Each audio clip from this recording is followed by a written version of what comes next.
All right, welcome to the Let It Fly show. I am Michael Severe. My partner, Josh Jones, is off until March, so one more show for his little mini vacation that he is on. But, of course, as always, we are brought to you by Bud Light. They take things easy. It's easy to drink and easy to enjoy no matter where you are in the state of Nebraska or in western Iowa. Easy to drink and easy to enjoy. Bud Light. Also want to remind you, 3 locations for Let It Fly right now. Downtown Capital District, where we are this morning. You can also go over to La Vista, and then the new location, of course, out west, and the brand new location very soon to be open in Lincoln. Let It Fly Lincoln will open very soon as well. I want to remind you about all the specials Monday through Friday, including Dollar Wing Wednesday. Thursdays, you can get the steak and frites special. Monday, you got a pizza special. And then, of course, you have, as always, late night and midday. You can get great deals as well from 3 to 6 specials and then from 10 to 1 specials as well here at Let It Fly. This week, very special guest and a special show doing a little bit different this week. Joined by, of course, the color voice on radio for Nebraska football, Damon Benning. And, of course, also he coaches, he does his own show called Heard at Live, and he also is the dad of a kid who is playing for Nebraska in the secondary in a very competitive spot, the safety position. We're joined by Damon Benning. How are you doing? I'm good. How are you? I'm good, man. I feel like we do this quite a bit. We have done this quite a bit. Yeah. Before we get to football or anything like that, okay, I'm curious about you guys who came along when Nebraska basketball actually had some success, kind of like the glory years, right? When you were a young person and then, of course, when you went to school there. What's this feeling like this year for guys like you who've seen some success, but then a long time of no success? Yeah, it's actually pretty cool. I bet. It is. It's really exciting. We were out at the bowl game in Vegas, and I just happened to run into Carl Hayes, who was really good out of Chicago, probably top 10-ish, 12-ish talent.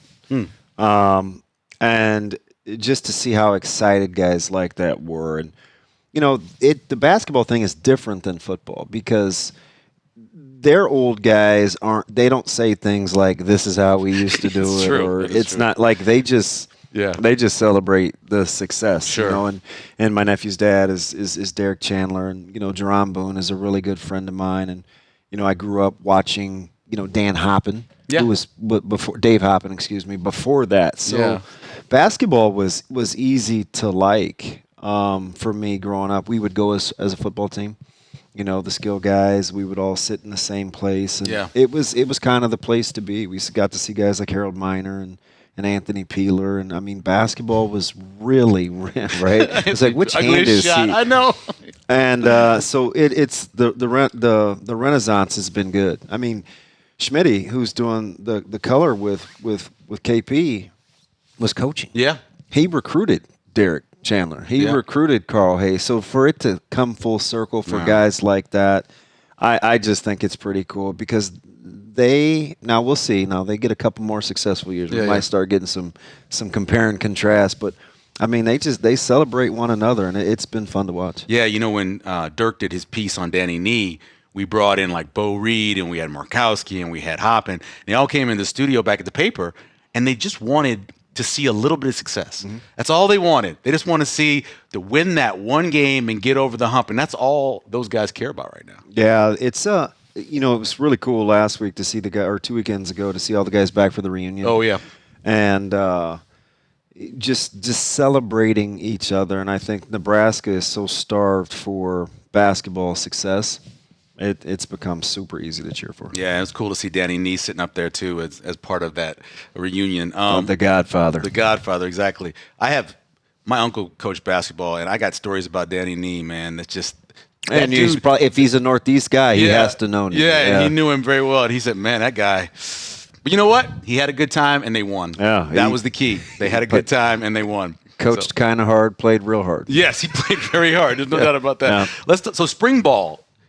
About 54 days from the final game in the Las Vegas Bowl to the opening of spring ball. I don't think it's ever been that short before. Give me a good thing about having the small window between the last game and the opening of spring practice. So if I'm on campus and I'm an early enrollee, I hate winter conditioning. Oh, so right. Shorten up winter conditioning. Let's get me right to football because, I mean, you know, for us back in the day, winter conditioning was where you had to make your hay. It was winter conditioning. You train like crazy because you basically were trying to win jobs in the spring. is very competitive. It was really, really intense. And, we were kind of on the cutting edge of new training techniques where we went to a lot of core strengths and strengthening and using balls and not moving as much heavy weight. We did the circuit training, which was relatively novel back then. So for me, I think just getting a chance to do football.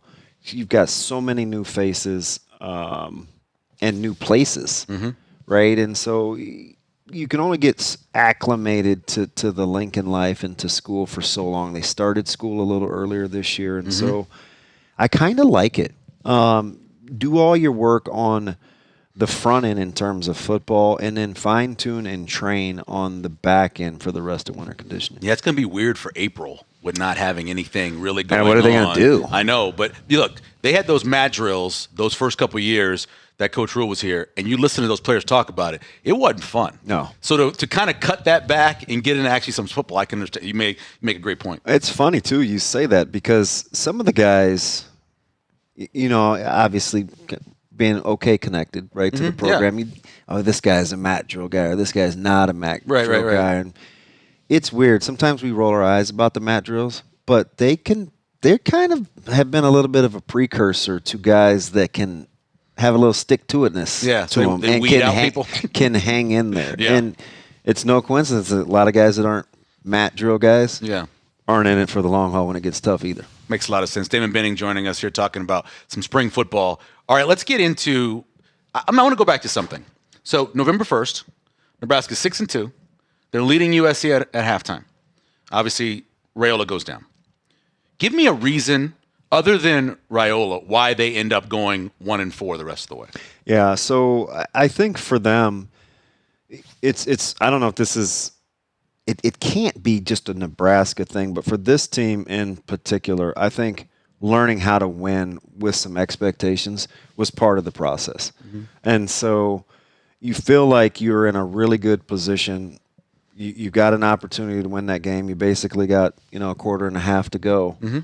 And you feel pretty good where you may get the next hurdle, where you can climb the next hurdle. And then I think, Dylan gets hurt. You find a way to lose that game more than I think SC found a way to win it.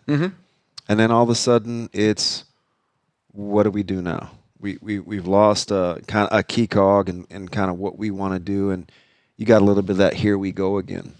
And I felt like the schedule broke out in such a way with, you had the bye and then UCLA, and UCLA gave you a little bit of a false sense of security. Sure. But if you really get inside that game, everybody will point to Minnesota, but more to your question of what do I think happens, I think it's a psychological thing. I think the offense thought that they could maybe get their legs underneath them with Latif heading into UCLA, and he played well. But defensively, you started to really see some chinks in the armor, a little hero ball. Everybody talked about stopping the run. I felt like even at the end of that broadcast, I thought they're starting to give up a few too many yards through the air. Some big plays, too. You cannot give up 2 and some change to Iamaleava. And from then, it turned into this lack of confidence, kind of scrambling drill. So when it went bad, it could go bad in a hurry. Like the wheels would fall off. So, you don't think you're at that place in year 3, but I think more specific than just being year 3, I think playing with expectations and learning how to win and just and move on is something that they're going to have to deal with. So the last 3 games, they lost 121-48. And a lot of discussion on the defense. Is it scheme? Is it coaching? Is it development? Is it talent? Is there one thing that stood out more than others to you over the last 3 games when they went against some okay offenses, but they gave up some big points, especially in the second half of those games? Yeah, I think what happens is I think they panicked. And I think it was kind of a top-down approach where you start to read the press clippings. You're kind of struggling. You know who's coming up in terms of your opponents. Yeah. And you start trying to do things uncharacteristically that you're probably not good at. If I'm a 3-down guy, then we probably should stick to 3-down principles. If I want to play 4 down, then we should be 4 down. They had a really hard time setting the edge. Yeah. So when you can't set the edge, the second and third levels start to play a little hero ball. So when you panic, you lose trust. And when you panic and you lose trust, you start to kind of do your own thing. And that very much looked like a defensive unit that lacked a ton of confidence and really was individually just doing their own thing. Yeah, one of the things that I thought was interesting, and obviously they were going against a couple teams that could really run the ball. Penn State had two guys that, they're going to be drafted in the NFL. But there were plays where it was obvious at the beginning of the play that Nebraska was going to get beat, right? And you, as a player, that middle linebacker, somebody makes the green dot makes an adjustment, or you tell somebody who needs to move over or whatever, and it didn't happen. The communication part of it seemed to be the thing that struggled. And I never forget Bo Pelini talking about communication. It matters so much in those defenses. How much of a problem was that? Yeah, it was huge. And that's pretty astute on your part, where you could just tell pre-snap not everybody was always on the same page. Sometimes you'd see Nebraska line up with like a one technique and then a 4-eye, where you have two gaps that are uncovered. Yeah. And you're thinking to yourself, are they going to shift, or what are they going to do? Who's fitting in there? Yeah. Are they going to stunt to it, and you would see that. Or one of the things that I always look at is when guys are looking back to talk to one another pre-snap. Mm-hmm. It's never a good sign, right? And so it doesn't allow you to play free or play fast. But I am lock stock with you 100%. I thought communication or lack thereof was critical. They always blame and say the media always looks at the worst things. I want to start with wide receiver position, because if there's one position that feels at least that it could be strong, a bunch of people returning. Quasi Gilmer comes in. I like a couple of the young guys who are going to be freshmen coming in as well. Thoughts on that position and the depth? Yeah, so I agree with you. We're gonna have to stop this. I do like the wide receiving core. It's I've asked the question to all of our football guys these past couple of weeks. If you get an hour and everybody's kind of sequestered, what position group would you go watch? Mm-hmm. And wide receivers is unequivocally last for me. It's not that I'm not interested. You feel good about I feel good about it. Yeah. It's the one that I think I know the most about. Mm-hmm. So I wouldn't spend the hour, with those guys. I think they've got versatility. They've got good size. You've got a couple of smaller, twitchy guys that can work the slot. Yeah. I think getting Bonner back will be critical. Huge, yeah. For them in terms of continuing to add some toughness and stability to the perimeter. He gives you a ton of versatility, but I like what they're doing in the wide receiver room. And we get to see guys like Cortez Mills. Yep. And some of these young guys, Keelan Smith. Quinn Clark is kind of a given. We know him, yeah. We know what he's capable of. Mm-hmm. And listen, you'd love his work ethic. For as much weight as his frame can put on, mm-hmm. he looks good. You can see muscles. Mm-hmm. He enjoys the process. But I'm right there with you. I think the wide receiver room, while they have – the one thing that they've got to do is they have to get a little bit better, more accomplished at making the non-routine 50-50 ball. It happens to them mm-hmm. all the time in critical situations. Even Iowa mm-hmm. got the great contested 50-50 ball. I'd like to see those receivers get to the point where they can bail quarterbacks out with contested catches. Yeah, they didn't help TJ at all in the first half of that game. There were too many times that they had the ball on their hands and didn't bring them down. Yep. The guy that I'm kind of intrigued, I'm going to ask about freshmen a little bit later, but Larry Miles, their playoffs were a little bit late, so you got a chance to follow along with them. That kid in the big games came up huge. He's playing against really good talent there in Florida. He reminds me a little about what Barney did as a freshman. You see Miles doing some similar stuff? I do. You'll love the comp. You know who he played like in high school? Who? Santana Moss. Oh, okay, yeah. He gives me, he's stronger than he looks. He's a little guy, but highly competitive. Mm-hmm. I think it's part of that area where he's got a little dog to him. He's got really good change of direction. And for his stature, he'll go get the rock, mm-hmm. right? He's not one of those guys that plays little. He plays a little bit bigger than he is. I like him quite a bit. And it wasn't just like little screens. He had like 7 for 165, and he was down the field. I was really impressed with him. His change of direction is at a high level. Yeah, I like to see him get in there early and do some things. A position that hasn't necessarily lived up to expectations. Part of it with the offensive line, is injuries too. There's always seems to be somebody out, somebody banged up. But your feel, is it going to simply be what we have: Pritchard, Black, Evans, Mubenga, Babalade? Could you see like a Kanak or a Gatula, one of those guys contributing too? What do you think about this front five? Yeah, so I think they'll be deep. They were very intentional about getting linemen out of the portal with multiple years. Yep. And I think they want to breed competition. The way that Jeep and Teasley like to coach is it's high intensity. It's a ton of reps, and they do a really good job. At least up to this point, it's early, so it's we'll see what happens. But I like the tutelage and what happens before they take the field. Pre-practice is pretty important. And I'm not talking about the stuff that you do 20, 25 minutes before when you're actually out there. I'm talking about what's on the board schematically so you understand what they want to do. I think they've narrowed the scope down in terms of how they want to run the football. They're big. Yeah. It's a big football team up front. But they can move still. So I do like the additions they've made, but Gatula's going to get a full off season, hopefully here in a couple of weeks when he comes back after spring ball. I'm a big Sledge guy. Oh yeah. And a guy that I think you should keep an eye on is maybe a guy like Grant Briggs, who has a ton of ability, hasn't had a chance to fully always be healthy in the off season, but I do like their depth. I felt like, and you know this because you talk to me all the time, I felt like the offensive line was kind of unnecessarily maligned. They had some glaring spots in which they allowed the quick short corner in terms of pass protection, but they were really good road graders. Emmett's not Emmett without those guys up front, and I felt like center guard played at a postseason award all-conference level. Even with Spindler having the cast and everything. Spindler played well, Justin Evans played well, and Latovsky was a good player. So, by the end of the year, I thought Pritchett was turning into the guy that they thought that they were getting. And watching him early this spring, just him being vocal is different. Yeah. I wondered, I assumed he could talk, but there are days you'd question it. Right. You'd get the bare minimum. Yeah, all three of these guys who are coming in all have something to prove, too. Yeah. Like, their other school didn't pay them. Yeah. Other school brought in somebody to play in their spot. Oh. Mubenga's definitely that situation. So they all have a chip on their shoulder, too, I think, to prove something. I think you'll be impressed with their size. Yeah.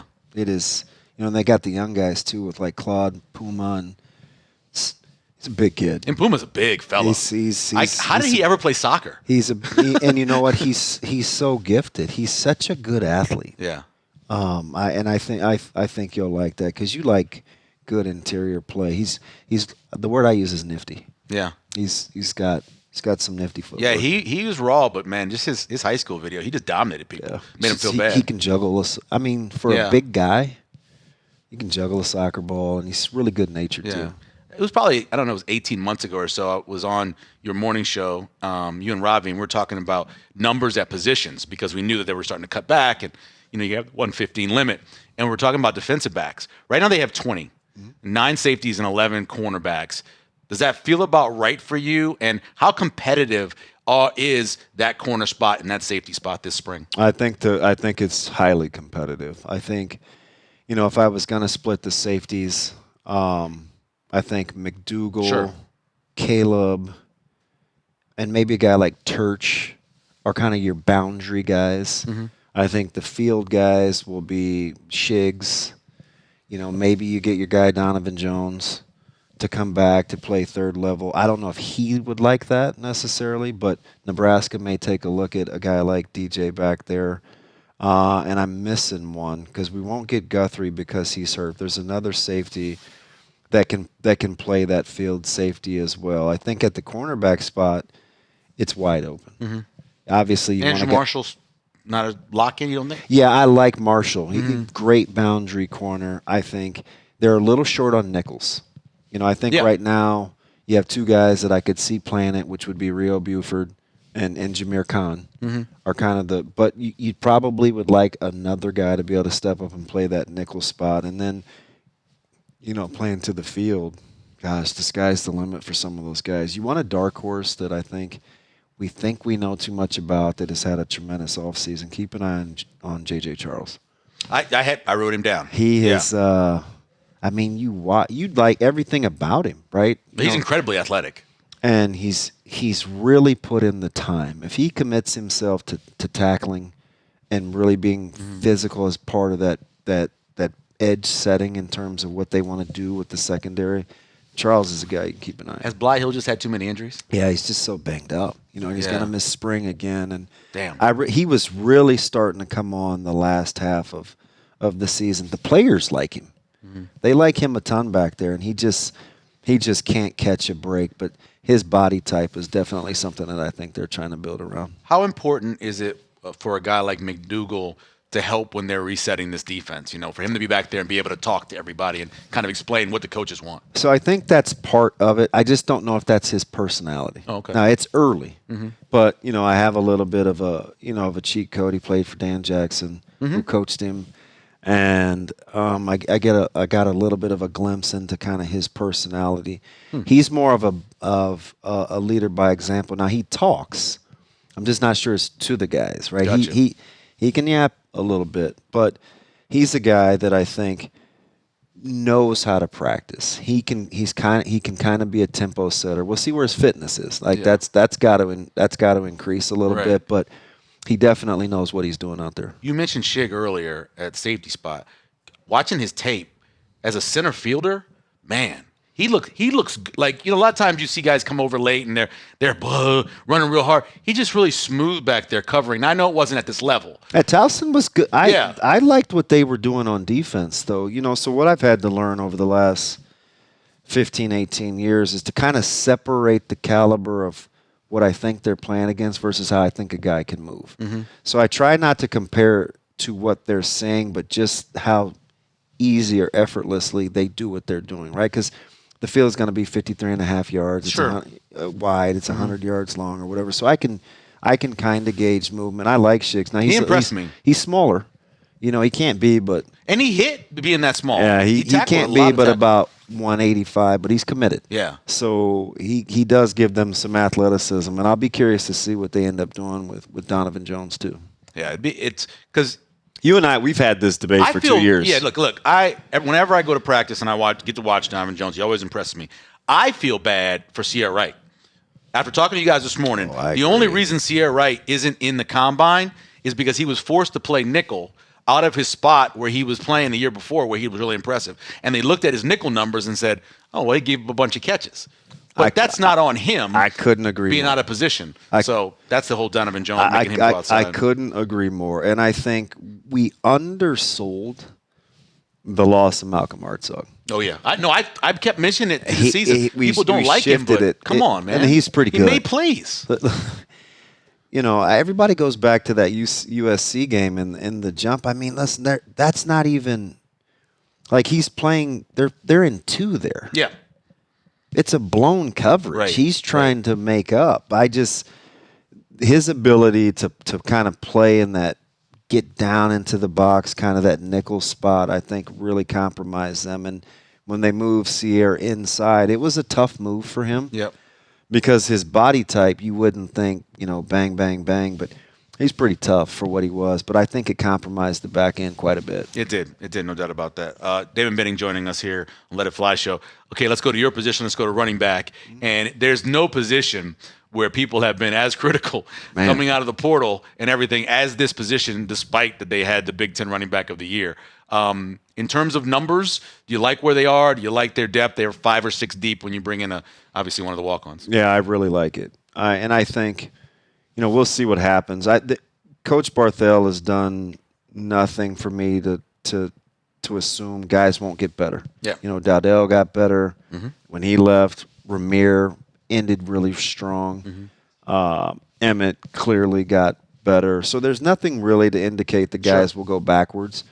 So if I operate kind of on that assumption, all I can really say about the running back room is I feel better going into 2026 in terms of what I know than I did in 2025. Right? Everybody was kind of clamoring for my guy Marty Brown, and I get it. Right, I was championing that as well. But you could just kind of see the collective. I don't know.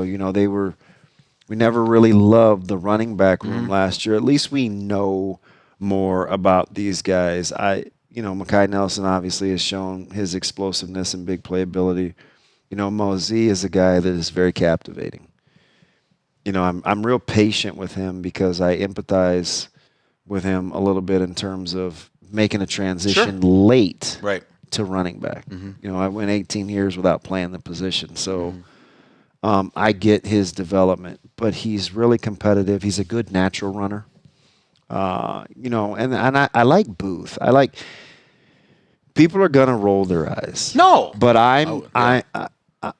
Quentin Ives the last 7 weeks, and I wasn't like, if you say, who's the guy? I'm not skirting pom-pomming for Quentin Ives. I never have. You weren't, no. Because I'm like, I'd like to see him run behind his pads. He's got that great frame, and he's gotten so much better. He's decisive.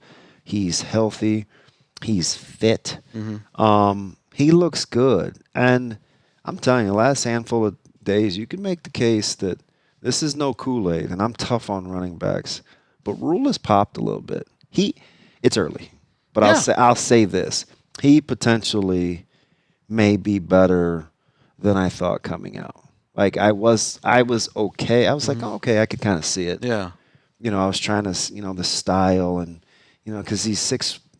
He's long, yeah. And, he's 205, but he's real muscular. I spent a lot of time with him at the bowl game. Right? I tried to ride. It just depended on what I wanted to see. Sometimes I wanted to see interaction, because I can't sit on the good buses. So I have to sit kind of, 1 through 3 were off limits. So sometimes I would just try to pick and see, like, kind of who I wanted to see their temperament. And, he's a very stoic guy, but he loves Nebraska. So I just kind of watched him a little bit. And he doesn't need a babysitter. Yeah. He's not afraid to go to work. And so I understood kind of what Coach Holgerson was saying in the presser. Now, you're going to probably get that from him a little bit in terms of his brevity, and, he may buck up a little bit. But I think, to your point earlier with the lead-in of the question, I do think they're tired of hearing about what they need and what they didn't get in the portal from the running back spot, because they should get the benefit of the doubt. Right, because up to this point, they should get the benefit of the doubt. And what I keep telling people, if the job is Calandria's when the season starts, you take a quarterback that threatens like he does in the run game, and you add 200-300 extra yards to your running backs. Just go look at Georgia Tech and look at what happened to their running back. They didn't have any outstanding running backs, but they got extra yards. Although he was nice. Hey, look, man, Haynes King made that team go. When he was going, he was going. And so I think the same thing's going to be true with Nebraska. As much as people doubt Mekhi Nelson's going to be better because I don't know why. What has he done, do you think, to doubt him? The only thing that he's done is he hasn't had opportunity. Okay. And people look and they go, well, why? This is, you heard this. Freshmen should play at running back because it's the position where all freshmen can play. Yeah, but I lifted it on Twitter. There's been guys who haven't done a lot their freshman year that still blew up and had great careers. Listen, it's just you never know at running back. I tell this to Amon's face or D'Angelo Evans or anybody else that played early. Pass protection in 2025 and 2026 is not the same as it was in the 90s. And if you can't – look, Derrick Henry sat for a while. Yeah, he did. Yeah. Couldn't pass pro. And especially, when Saban and his offensive coordinators changed the tempo and what they wanted to do and being dynamic in terms of the spread offense. So, pass protection is tough. Now, I will say I think it will be a few simpler protections this year. That's the goal, right? 2 to 3 pass protections that you can set and let your backs be able to go do work. So if you can stay along those lines, then I think it's easier to play young. But just handing the ball off. Look at Frazier at Georgia. It's like it took a while. Yeah, it did. Right, just because, pass protection, it's so different playing with 10 and 11 personnel all the time. Yeah. Like you're in the fit. Yeah. Right? So it's not just about running the football. If you go back and if you're a ball head, right, you like to watch, go back and watch Georgia Tech and watch those guys, the offensive linemen, pass guys off.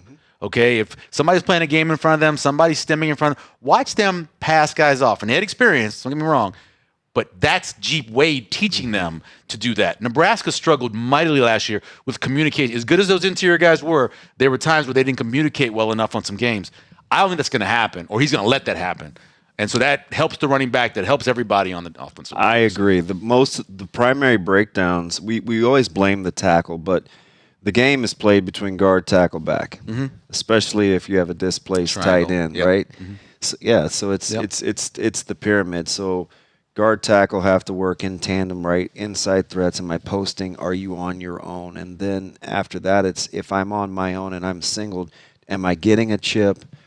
Are you out on the route? Like those three to one side always have to be in sync. And I felt like there was plenty of blame to go around between some of those missed assignments. Yeah. And again, it goes back to what you said earlier. It's communication. Yeah. Let's get to D-line a little bit because, and I want to start with the defensive tackles because last year I thought Van Poppel would take a big step. I thought Keanu Davis would take a big step. Your feel about who they have in there, and throw in Malcolm Simpson, throw in the two transfers, throw in Tyson Terry. How do you feel about the defensive linemen inside? Yeah, so I like the upside quite a bit. My favorite, well, there's two. Number one, I like open and close side ends. So when you have bigger, long ends like Nebraska can have in this 4-down, it frees your interiors to be interiors, right? I get to play with a 1 or a shade or a 3. And I know what my job is in a 4-2-5. I don't have to worry about kind of sliding along the front. Now, they may play some games, but you heard Coach Orich kind of allude to it where, how we line up pre-snap is going to probably be a lot of how we line up. And I don't think you need to game with those guys if you're taught well, because when you're in a true 4-down, you have to just win your one-on-ones. And I don't mean just as though like that's simple versus easy, right? It's simple for me to say, not easy to do, but it's predicated on winning your one-on-ones. And as long as they can do that, they have enough good bodies where, I think, Van Poppel's going to be the guy that's going to pop. I think he's dialed. I think he's become not a much better technician yet, but he knows the little things. And he's smart enough to know where he wasn't good and wasn't comfortable last year. So he's not afraid to go get that. And you pair it with, guys like Malcolm Simpson who, sometimes I'm like, he's all over the place. But he's talented, right? Tyson Terry is going to kind of work his way back in. You get guys that are back on the map as true interior guys that will be taught to play interior defensive line. You heard Corey Brown yesterday, and he oozes technician, right? I mean, he's talking about hand placement and violence with your hands and pad level and striking. When guys that just talk about the basic fundamentals are guys that teach the basic fundamentals. And they'll simply be better, like taking on pullers. And how you get knocked back? You have good, strong hands, right? You punch. And I think once the violence intensifies in terms of being confident of where they are, you'll naturally see them get better. Yeah, first the contact is so important inside. I want to touch you before you touch you. Exactly. So then outside, do you see them doing something like a pet shock being on an end and then having a standing Williams Nwaneri or maybe that Jones kid who's played for everybody in the Big Ten? Do you see like something that happening? Because a lot of people talk about, obviously it's a 4-2-5, but the majority of the time that I've watched, they're standing up that weak side defensive end. So who do you see playing over there? What do you see them doing? So that's going to be interesting, right? Because you'll play in base 4-2-5s, you play with a 5 technique who's going to be outside the tackle. That might be your stand guy. But to the close side or to the tight end, you're going to play with like a 6-eye where he's probably your bigger guy. His hand will be in the ground, dirt. right? Yep. The open side guy or the weak side guy, I could see standing, but he has to be able to hunker down against the run too. Now he's obviously if they're playing it like kind of how you draw it up. If there was just like a vanilla bean flavor of 4-2-5, those ends are going to stop the run en route to rushing the quarterback, and they set the edge. If they play it like that, man, you've got some options. I mean, Ochoa's a good candidate. McGahee's a good natural pass rusher. I really like Dylan Rogers' motor. He's got a weird frame. He's a little smaller guy, but he's violent. So you might see a guy like William be the hand down guy. Okay. You could see a guy like William be the hand. I mean, if I'm in a 2 What's the weighing, you think? Man, he's got to be. He's 278, 276. Oh, okay, yeah, then yeah. Certainly. I mean, he's 6'6". Yeah, I was thinking about like 255, 260 is what I look at him. He's lean. He's not quite Seymour. Richard Seymour. Okay, yeah, no one. I get it because he could play. I mean, he could play all across the line. This guy could play. There's 2 prototypes if you're going to play in a 4 technique. That is Richard Seymour or Justin Smith. Yeah. Right? Because those guys could rush the passer from an inside position, and they could stop the run. I'm not saying that. But, the closed side, open side, they've got a lot of guys, body types. The guy that I think can benefit the most, one of the guys I think that can benefit the most is a guy like Ochoa, who doesn't have to stand so much and be in space. He looks more like a hand down guy, but he's a good pass rusher too. Yeah. So if you can do that, I like the fact that they now have, they have a lot of options. I mean, that's 5 guys that can play either in between Williams, Winari, Ochoa, McGahee, Dylan Rogers, Petschok. I mean, that's a good group to start with. With the guys behind them. So we all agree that Vincent Shavers didn't necessarily progress last year as much as you'd like. Yeah. He had a lot of injuries. Maybe he gained a little bit of weight. Owen Chambliss comes in, runner, hitter. We've seen what he's doing. What do you think about that spot? Because you're talking 4 or 5 bodies for those 2 spots. Yeah. So the guy I think, and I know what you're going to say. You're going to roll your eyes. Just as long as you don't say Bowers, I won't. I am. You just can't play pass coverage. So in this front, I could see a guy like Bowers being paired with a guy like Chambliss. Okay. Right, where you have your thumper, and you kind of have your runner hitter, your downhill guy. You let Bauer kind of play the Mike spot, and you let a guy like Chambliss play the S, or kind of the weak side guy that's got a little more freedom to the open side. I really like, a healthy Dawson Merritt. I don't think you're going to see him until probably June or July. Really? Yeah. Which is going to be a little bit of a deal. But he's got great instincts. He's got great See, that's the thing, right? Great instincts. Super savvy. Doesn't take very much to look and see. He ain't know a ton, right? Yeah. He's got really good feel for the game. Yeah. You obviously mentioned V9, who he just loves playing. So I think he'll do what he has to do. He'll tell you, he's like, man, I love my McDonald's. He needs to stop. But we all do. He just, he loves playing. He's going to lay it on the line, and that's Coach Orch's baby. Yes, he loves his linebackers. So those guys will have to be on the hunt. We didn't mention Dexter Foster, who is a little bit bigger even. Yeah, he's a big guy. Yeah, he's got him by a few pounds. I don't know a lot about him. I watched a little. He didn't play a ton. Oregon State's defense was horrible. Yeah, he battled some injuries too. He's got good size. I'll watch here later on like lateral quickness, because the whole deal in this thing is you don't want to play laterally. You have to play at 45-degree angles. So if I'm moving left or right, I want to be gaining ground. Unless I'm in pass coverage, I want to be gaining ground towards the line of scrimmage. And I think too often last year you saw guys playing laterally, which is why you could see guys get scooped and get to second level, or be just a little late getting the right shoulder to squeeze off a fit, because there's too much. There's bounce, shuffle versus I'm going to get my read steps and I'm playing at 45. Those little things right there. Sure.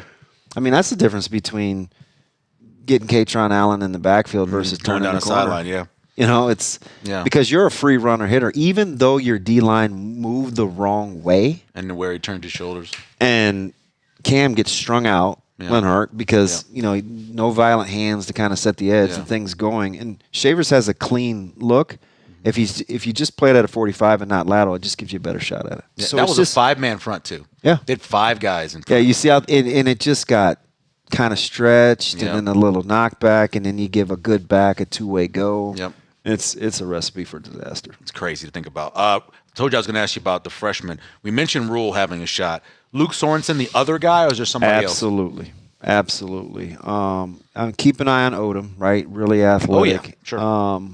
But I'm telling you, Sorensen's tape, I fell in love, and I didn't know the backstory until I started asking, but you watch him, he's so good in line.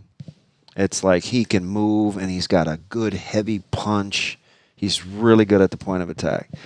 And I'm thinking, he's a good pass catcher. Like, well, how is this? Well, he started as a tackle. Yep. Right? And he loses all the weight, and then he kind of moves out to a tight end spot. So I really like him. He's got he's a good candidate to play. I mean, big time football at Servite too. He's playing against the top players in California. One of my favorites is from Servite, Derek Brown. Oh, yeah, was a Servite guy. Yeah, nothing against Derek Brown, but he's La Habra killed me. Killed me. But so I've talked about D Brown the last couple days more than maybe ever because, for all the hammering we did on Coach Holgerson, and I talked about this with Mitch Sherman because Mitch is kind of the one that. Yeah, he's pushing that bristled up a little bit, and I was like, and I asked Mitch because those guys were covering it for the DN. I said, well, what's the difference really in Coach Holgerson saying, I liked Mekhi in the bowl game, in the similar vein, and Nebraska fans will remember this. We're getting dusted off by Georgia Tech in the bowl game, blown out. It was a meaningless bowl game, but who did we like? Who went 11 for 99 or something like that? It was D. Brown. Right, and we're building on next year. And T.O. was kind of, it was crossroads a little bit. In 91 going into 92 was not good, right? The sentiment. But we were excited about D. Brown because this is the flashes that we saw against Georgia Tech. We were excited.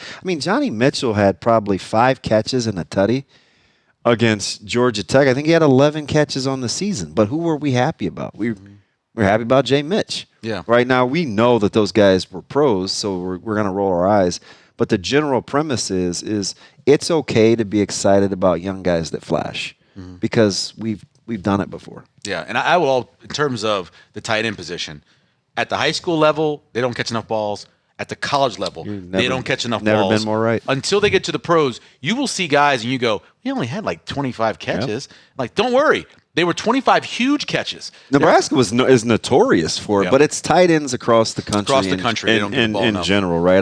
Whether it's Austin Allen or Sethan Carter or all these tight ends. It's like, well, we could have thrown those guys the ball. Yes. But the guy that I like, other than Sorensen, that I think is got a chance is Eric Ingerson. Everybody penciled this guy in to be moving the tackle, and he is a massive human being. Right. But he is so fit and so trim, and he's tough. They like him, so you can put him with Lindemeyer and Hector Knock, and you get Bonner back dabbling on tight end wide receiver room. Yeah. Again, tight end's a position where so far Sat's track record is proving guys have not gotten worse. Right. Now you need a healthy Carter Nelson, and he'll come back post-spring from the shoulder. But the tight end room, for me, is in pretty good shape. My goal was not to say bad stuff about people, right? I try to just look and go. And I've been watching him since the beginning, Carter Nelson, right? And I watch him, and there's just something missing. And it may just simply be he hasn't had a healthy offseason. It's adjusting from 8-man to 11. It's just something about him that doesn't seem like he's letting it go. Like somebody needs to say, listen, just go play. Yep. Don't think, go play. And once he gets to that point, and maybe it will just take one more year, but that is he needs it. And I'm not spilling all the tea, but you have no idea how right you are. Whether it's wanting more touches, whether it's wanting to land on a specific position, whether it's, I thought I was going to play and I didn't. There is this hint of, man, just let it rip. Yeah. Like, you do that, don't worry about any of the other stuff, you'll be just fine. That's Just go play. That's a nice little chicken nugget. Last thing, we said this to each other, I think via text. Maybe we were talking, I don't know. But what's everybody going to do if they are good next year? I know. Because everybody's all saying what they're going to be 5-7. Maybe some they get of these to people are going to need new jobs. What do you do if they're good? I said this a couple weeks ago, and I try not to be petty, but I keep receipts, right? Yeah. So I'm like, part of me, for no other reason, wants Nebraska to be good, not because I love them or my kids playing or whatever. It's because some of these guys that have been so phony and negative and just talk for no good reason are going to have, like, what are you going to do if Nebraska's actually good? Right. Like, all this vitriol and, we've been about and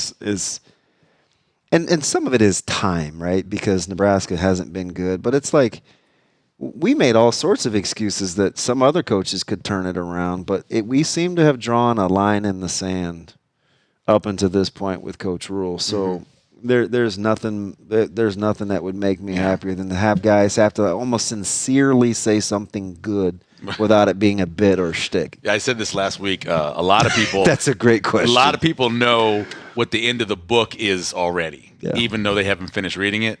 And so we'll see. This is kind of weird for you. Are you excited? I am always. You like the new teaching. I like a lot of the new coaches. I like a lot of the players. The schedule is gonna. I mean, hell, you go out and go 5-0. Even saying that's a tough back end. It just is. You're gonna play 3 teams that were in college ball playoff. You're gonna play 4, maybe 5 who are gonna be ranked. You haven't beaten ranked teams. You have to go out and prove it. Yeah. I get that, but they're not as bad talent-wise as people are making them out to be. Yeah, they're not. It's been and I've seen it all, right? Yeah, I've tried to be positive, and even you've had to be like, look, dude, like he's not capable. He's just not self-aware. And I'm like, okay. Yeah. But what if you get the right people around? Yep. You're like, nah, DB, it's not happening. Not gonna work. I mean, I get that. Right. But I do like just by default. I'll just take D-line for example. Year older. Yep. Specific teaching, specific roles. I mean, they'll be better just by default. Mm-hmm. Yeah. And it doesn't take.